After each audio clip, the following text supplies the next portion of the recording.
निरंकार संपूर्ण अवतार वाणी शब्द नंबर 360। रूप रंग नहीं जिसका कोई, यह सारा विस्तार किया, बिन्या करके रह कर जिसने यह सारा आकार किया। हरि ने रच के सृष्टि सारी, अपना आप छिपाया है, धरती और आकाश के अंदर अपना आप समाया है। निरंकार है ज्योति नुरानी, पार ब्रह्म है जिसका नाम, देख गुरु से मोहिनी मूरत, कहे अवतार करे प्रणाम। देख गुरु से मोहिनी मूरत, कहे अवतार करे प्रणाम। एक तू ही निरंकार।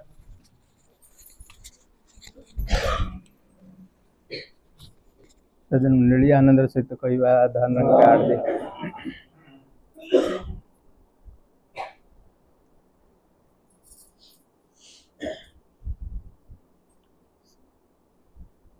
संत निरंकारी मिशन गोष्ठी तो नुहे आदौ संप्रदाय मध्य नुहे किंतु जिते कौन सी कथा कोठी गोटे दल भितर आलोचना हुए लोक भावती सी गोटे दल सी गोटे गोष्ठी गोष्ठी शब्द लगे स्वाभाविक किंतु मूलतः कथा को जब बुझा जे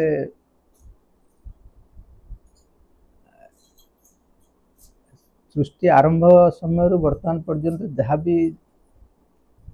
धर्म संक्रांति आध्यात्मवाद संक्रांति जहाँ भी आलोचना है जहाँ भी ज्ञान विकसित होती विभिन्न शास्त्र माध्यम विभिन्न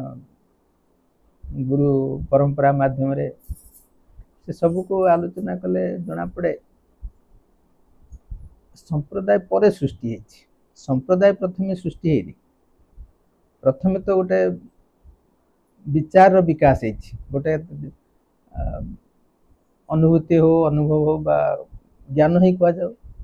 तार विकास हुए जिते किसी व्यक्ति विशेष को स्वीकार करती ग्रहण करती भल लगे से तार प्रसार करने आरंभ करती से अन्य कहते जे माने गोटे गोष्ठी हो गले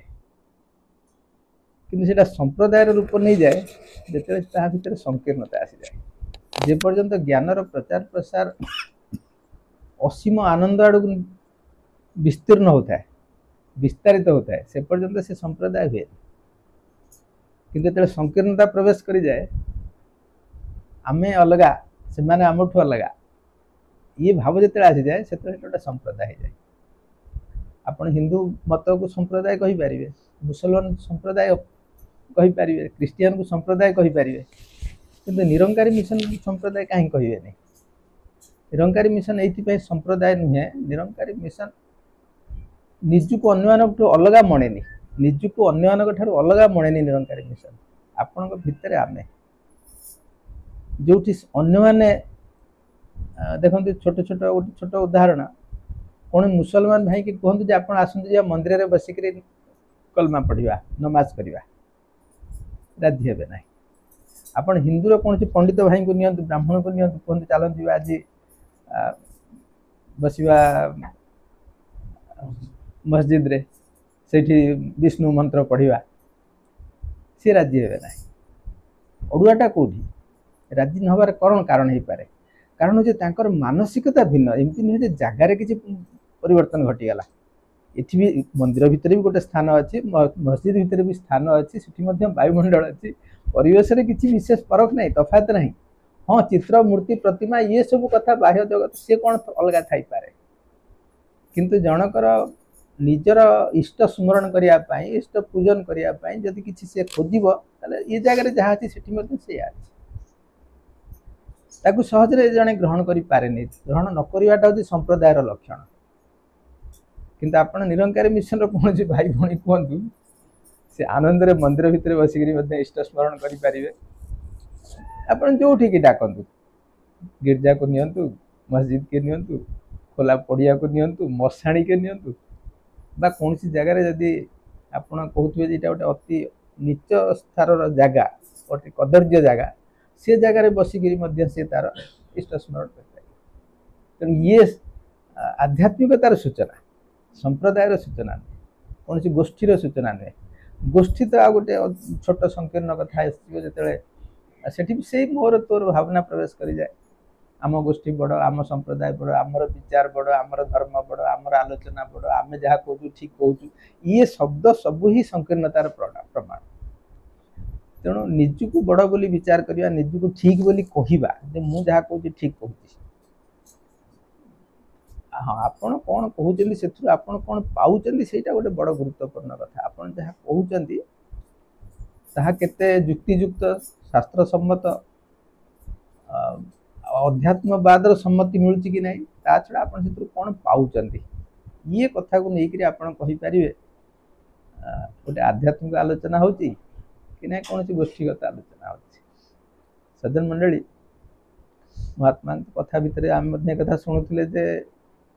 उद्देश्य हूँ विश्व कल्याण सत्संगर उद्देश्य हूँ विश्व कल्याण रे कौन सी गोष्ठी संप्रदायर कथा नहीं सारा मानव समाज कथा अच्छी विश्व कल्याण कले मानव मात्र कल्याण कथा अच्छी एवं मनीषर कल्याण केते बेले आम कहे मनीषर कल्याण हो मनीषर कल्याण हो अर्थ हूँ मनीषर सब प्रकार ताकू गोटे सरल जीवन मिलू गोटे सहज जीवन मिलू कौन प्रकार से जटिलता न रो कौन प्रकार चिंता न रो कौन प्रकार व्यवस्था न रो व्यस्तता न रो तेणु व्यस्तता जटिलतार मुक्त ये सब मुक्त गोटे जीवन ये तो आजिकल समय सहज माने गोटे असंभव भली लगे जो समय मनुष्य आगे समस्या बहुत लक्ष्य बहुत योजना बहुत एवं ताकू पाइबापी विभिन्न प्रकार पंथा विभिन्न प्रकार साधना तो से भितर मनीष कह मत गोटे सरल सहज मार्ग मिल जाओ सहज जीवन मिल जाओ ये तो गोटे असंभव भाई साधारण विचार आसे किंतु आध्यात्मिकता ताकू ही कह जाए ना जी अति असंभव जिन को सहज करें आध्यात्मिकता सेटा जोटा सब प्रकार असंभव जटिल जिन को सरल कर दे पारे तेणु तो कह जाऊँ ना राजविद्या श्रेष्ठ विद्या बा जोटा अच्छे आप सा विद्या ब्रह्म विद्या श्रेष्ठ विद्या प्रतिष्ठा यदि संसार ब्रह्म विद्यार स्थापन कर ब्रह्म विद्यार आलोचना हो ब्रह्म विद्यार कौन प्रकार प्रचार प्रसार व्यवस्था करा सबुठ श्रेष्ठ विद्या जहाँ संसार कल्याणकारी अर्थात प्रत्येक मनुष्य आवश्यकता से छोट पिलाटे हो नारी हूँ पुरुष हूँ वयस्क हूँ वृद्ध हूँ समस्त जरूरी अच्छी अध्यात्म गोटे स्पिरिचुअल आटमोस्फियर आप गोटे स्पिरिचुअल आटमोस्फियर जरूरी अच्छी आपण चतुर्पार्श्व गोटे आध्यात्मिक परिवेश सृष्टि हो आपण चारिपटे केते आध्यात्मिक परिवेश सृष्टि हो केवल कौन सत्संग माने ये गोटे आलोचना केन्द्र कि आलोचना केन्द्र हूँ तार आधार आपड़ जब आलोचना केन्द्र में पहुँचते निश्चय गोटे रास्ता पाइबे जे परिवेशटा आप सब केमती लगी रही पारे आप जो भी अच्छा जमती भी अच्छा ये परिवेश को सांगे नहीं रही पारे से केमती संभव हो पार गृह जंजाल भितर हूँ कर्म जंजाल भितर कहतु विभिन्न प्रकार परिप्रेक्षी विभिन्न परिस्थितिर परिप्रेक्षी आपड़ केमी गोटे आध्यात्मिक परिवेश को पाखे रखिपारे यहाँ गोटे जटिल प्रश्न और तार समाधान गुरु करती तेणु गुरुंर महिमा आज ये पंक्ति समय सतुगुरु सेंसा बाबा अवतार सिंह बड़ा सुंदर ढंग से कहते आम संसार जहाँ को असंभव कहू अदृश्य कहू पाइबानी अप्राप्य बोली कहू ये संसार केड़े विचित्र देख केड़े विचित्र जी सारा संसार स्रष्टा जी सारा संसार स्रष्टा जहाँ को आम कहते ना ताकू देखी हम ना ताकू छुई हम ना ताकू धरी हम ना ता विषय चिंता अचिंत्य चिंता भी करी हब नाही किंतु सी तो एत बड़ संसार सर्जना कर जहाँ को चिंता करा जाई पारिबनी सी एत कथा चिंता करदेला केमती तार कौन क्षमता ना सब प्रकार क्षमता अच्छे जहाँ को आम आकार रहित तो कहूँ जार आकार ना से सब जाक आकार तो सी सृष्टि कर जहाँ संसार देखुचे सूर्य चंद्र तारा ठारू पृथ्वी जल अग्नि पर्यंत विस्तृति ये विस्तार संसार ये तो आकार युक्त ये आकार युक्त कि आकार को सृष्टि कर निराकार बड़ सुंदर ढंग से आम भागवत गोटे बड़ सुंदर पंक्ति आम आणुले उर्मिला जी कौन पंक्ति थिला मोत्त हूँ जगत प्रकाश मोत्त हूँ जगत प्रकाश पुणी अंते मोहर देह मिसे अंते मोहर देह मिसे ये केते सुंदर पंक्ति जो भीतर ब्रह्मज्ञान पूरी रही ना गोष्ठी कथा अच्छी ना संप्रदाय कथा अच्छी एठी गोटे भागवतर पंक्ति कहूची जे तुम पाई मन भीतर गोटे प्रश्न कहीं सृष्टि होनी या पढ़िला बेले मत हूँ जगत प्रकाश अरे मो ठारू ये सारा संसार सर्जना है अवतार वाणी जो पंक्ति कहूँ अंते मोहर देह मिसे अंते मोहर देह मिसे माने कौन ये सारा संसार या भीतर लीन हो जाउछि जहाँ भगवान कृष्ण गीतार बारंबार कहते जे तू अर्जुन जानिनु मु जानिछि तोर जन्म नथिला मोर जन्म अछि तू नथिलु मु थिली ये संसार तो भलिया केते अर्जुन गलेनी केते युद्ध गलानी केते संसार सृष्टि होकि भीतर मिसी सारलानी अर्थात बारंबार सृष्टि बारंबार प्रलय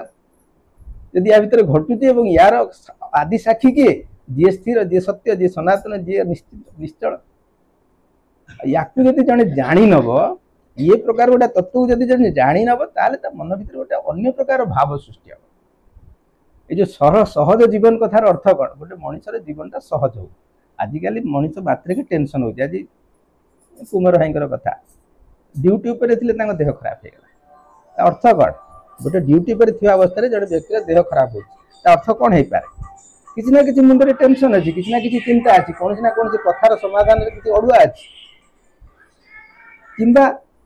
अतीतर किसी शारीरिक व्यवस्था किसी अच्छी जोटार परिणाम देखा मिलूँ तेणु ये उभय क्षेत्र में जरूरी कौन था से समय जरूरी कौन था जरूरी था गुरु स्मरण करा गुरुंर ज्ञान उपरको नजर आने से सुरक्षित रखी सुरक्षित कर ये या सहित कौन गोष्ठी संप्रदायर संपर्क आड़ ये तो निज बहुत जरूरी अच्छे ना मोर स्थिति मोर अस्तित्व रहा तो क्या जो मोर गोटे श्वास चलुच तो आउ गोटे श्वास क्या जो मो पाखक आसो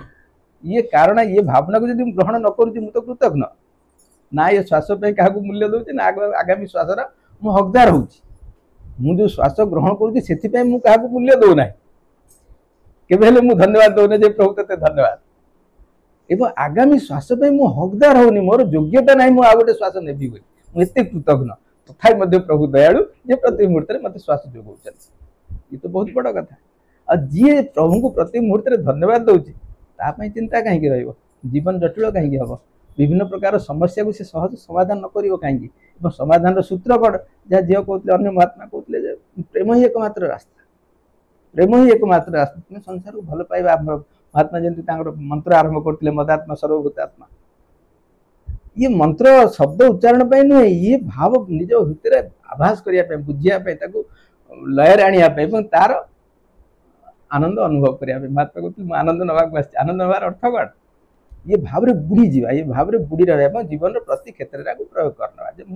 प्रभु तू ठीक अच्छु तोर बहुत बड़ दया तो कृपार मोर प्रति समय ठीक चले जीवन बड़ सरल बड़ सहज अंते अंते जहीकि जीव जीव अंते जहीकि जीव जीव ताकू ठीक है न जाने ब्रह्मासी आउ कौन पंक्ति हो आउ गोटे पंक्ति अच्छी जे देह थाउ थाउ जा तहीकि हाँ जीव गला बेले जीव जहीकि जी थाउ थाउ जान तहीकि चाह तहीकि जी थाउ थाउ जा तहीकि अर्थात से आसन में तुम बसी पड़ तुम मला पर जो आसन में बसिया आशा रखुच जीवन थाउ थाउ तुम से आसन में बसी पड़ या आनंद कौन हो पारे महात्मा पोड़ाढ़ीर धरणी भाई अंतिम शଯ୍यार अच्छा अंतिम शଯ୍यार अच्छा जिते भाव एवं तो समय नहीं पड़े काली रात ठीक बढ़िया जिते पर्यटन से बुझुले से पर्यटन से कहते तो ये महात्मा आसर भितर मुझे बसी पड़े